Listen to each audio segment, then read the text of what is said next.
Sagardari union বিএনপির নির্বাচন পরিচালনা কমিটি কর্তৃক আয়োজিত আজকের এই জনসভায় উপস্থিত আছেন এই জনপদের উজ্জ্বলতম নক্ষত্র, ৩ লক্ষ মানুষের আশা আকাঙ্ক্ষার শেষ আশ্রয়স্থল জননেতা জনাব আবুল হোসেন আজাদ।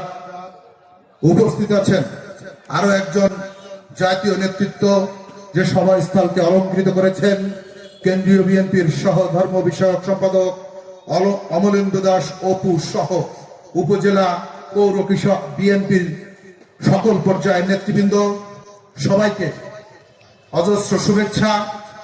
প্রিয় কপোতাক্ষ পাড়ের মানুষ, আজ আমরা এখানে একত্রিত হয়েছি আগামীর রাষ্ট্রনায়ক দেশনায়ক তারেক রহমানের ৩১ দফা।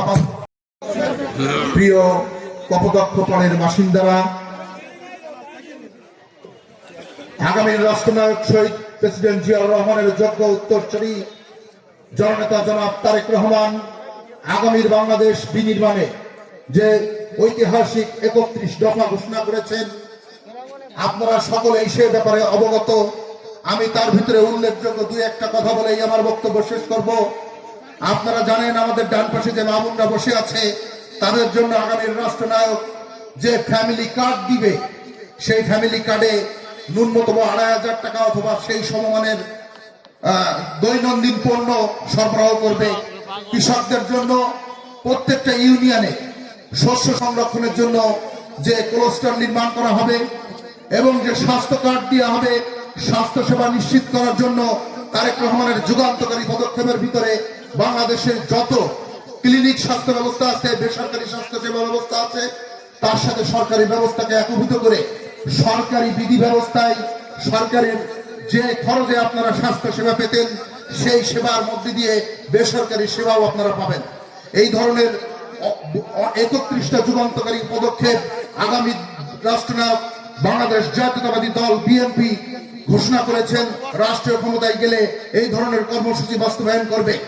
কাজেই কেশবপুর থেকে ধানের শীষের প্রতীকের কাণ্ডারি জননেতা জনাব আবুল হোসেন আজাদকে ধানের শীষে ভোট দিয়ে তারেক রহমানের সেই আগামীর বাংলাদেশ বিনির্মাণে আপনারা সহায়তা করবেন।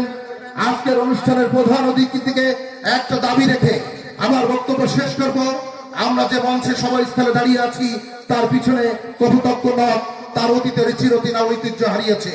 নদীর চিরচেনা নাব্যতা ফিরিয়ে আনার জন্য আগামী জাতীয় সংসদ নির্বাচনে আপনি যদি জাতীয় সংসদ সর্বোচ্চ নির্বাচিত হন এবং এই অঞ্চলের এই জনপদের মানুষ যদি আপনাকে ভোট দিয়ে জয়যুক্ত করে, এই কপোতাক্ষ নদের নাব্যতা ফিরিয়ে এই জনপদের মানুষের কৃষিতে আরো উর্বর ফসল ফলিয়ে আত্মনির্ভরশীল হওয়ার সহযোগিতা করবেন। আল্লাহ হাফেজ। বাংলাদেশ জিন্দাবাদ। শহীদ প্রেসিডেন্ট জিয়াউর রহমান অমর হোক, খালেদা জিয়া অমর হোক, তারেক রহমান জিন্দাবাদ।